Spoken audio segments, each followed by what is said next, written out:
Hello everyone and welcome back to another Raiders video. In this video, I'll be recapping every single day 3 pick by the Raiders.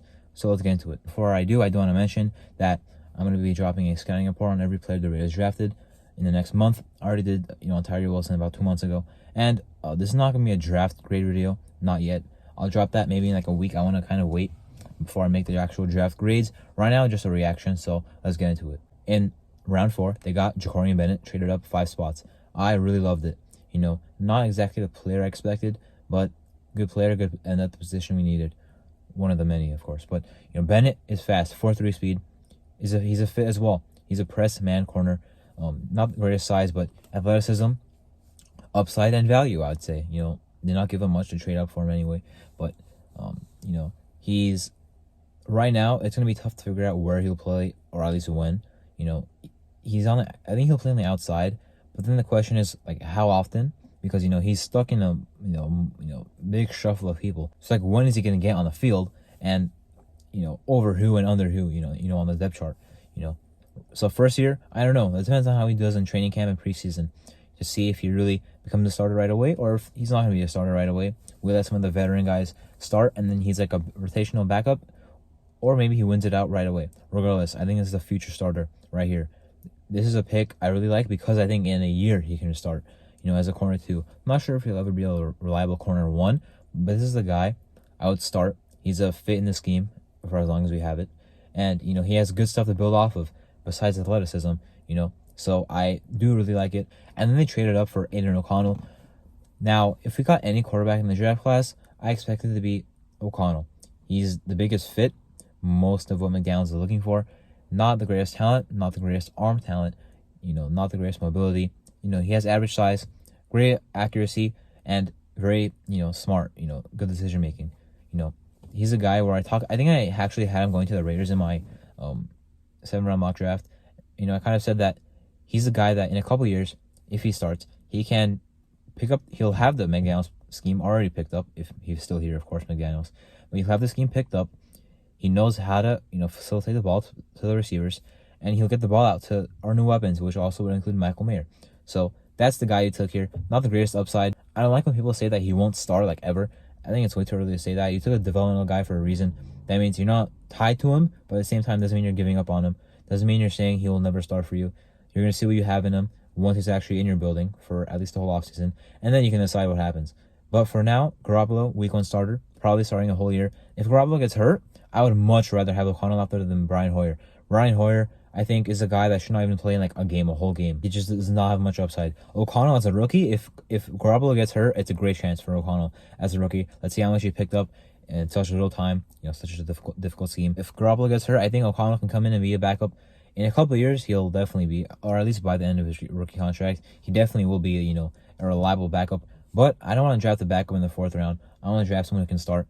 Let's see what happens in a couple of years. Another pick I really liked, and similar to Jakorian Bennett, as I'll get into, but they took Christopher Smith II out of Georgia, traded up. I'm surprised he was there, honestly. He's like a top maybe 5 safety in the class.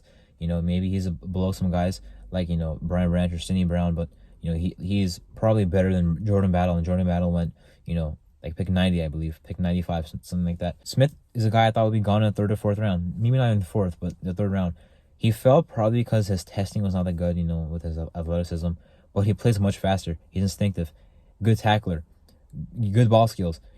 He's very smart. He's a read and react type of player. There was a play in week 1 in 2021, in college, obviously, where they were playing Clemson. He jumped the route, took it for a pick 6. I believe this past year he did the same thing as Oregon. Maybe it was on a pick 6, but he jumps the route, takes it for the pick 6.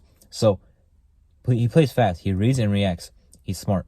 The thing about that is he's not like a rangy, like cover 3 safety like Merrick is. He's much different. He's more like a guy where if you're in a cover 4 or cover 2 zone, he can jump a route, maybe make a big hit, maybe jar the ball loose, make a pick. He'll make some plays. Now, as I mentioned, similarly to Jakorian Bennett, not sure when he gets on the field right away. A lot of safeties here on the depth chart already. Now, a lot of people probably agreed that he is a guy, but safety is kind of a need that we should at least address at some point in the draft. And we do with a very talented safety in Smith. Now, right away, I'm not sure where he'll play besides special teams. Upside-wise, he's the 3rd best safety, but that doesn't mean he's right away above Roger Teamer or Jaquan Johnson. Epps, 2 years left on his brand new contract, and Merrick 2 years left on his rookie contract. So, this guy could be a future starter, but if not, will at least be a very good, safety 3, and will get playing time no matter what. And, that could be in his rookie year, because, I'd rather have him as a safety 3 over Teamer and Jaquan Johnson or anyone else. Palomau might not even be a safety anymore. They might be moving him to linebacker. Apparently, they've put 20 pounds of muscle on him. And he's actually, put it all on, to maybe go back down to linebacker, or at least go to linebacker. But, Chris Smith, very good player, very good value, a lot of good stuff to build off of. He's smart. He'll make some plays for us. And if not, he'll maybe even start in the future. So I think it's a high upside pick. You have a potential starter in the 5th round. Then they took Amari Burney in the 6th round, late in the 6th round. I like this pick. I only heard of him recently, before we drafted him at least. But, I know he was a linebacker in college. Now, this pick is not, or like a safety first and then linebacker. Now, this pick is not like the Divine Diablo or Tanner Muse pick, because those guys were already safeties in college. The Raiders tried to transition him to linebacker.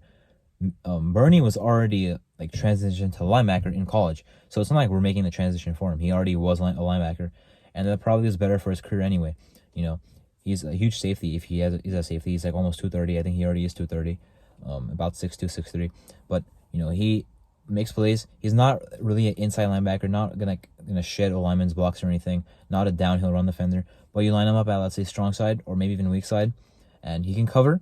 I'm not going to go ahead and say this is the coverage linebacker. Oh, Kelsey's going to be erased. I've heard that from so many different players. This guy can do it, this guy can do it. No one can do that. But can he cover a little bit? Yeah, he can absolutely do that. Absolutely. Can he play the run still effectively? If it's an outside run, let's just say, yeah, probably. He can at least fill a gap, make a play, if needed to. He's a pretty good, versatile player. That's, not surprising, A lot of experience. He's been at Florida since 2018 as a reserve. And he is versatile. That's what the Raiders pick. Every player the Raiders have picked is 22 or 23, from what I know. So this guy's 22 or 23 right now, and he was a senior. That fits, and he's versatile. That fits the mold of everything they've done.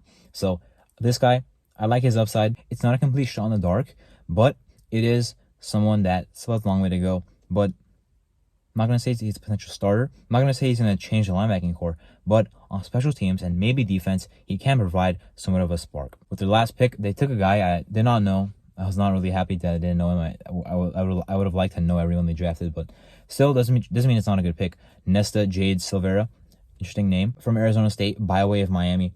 D-tackle, nose tackle. Now, right away, pass rushing is not there right now. I would be shocked if he ever developed it.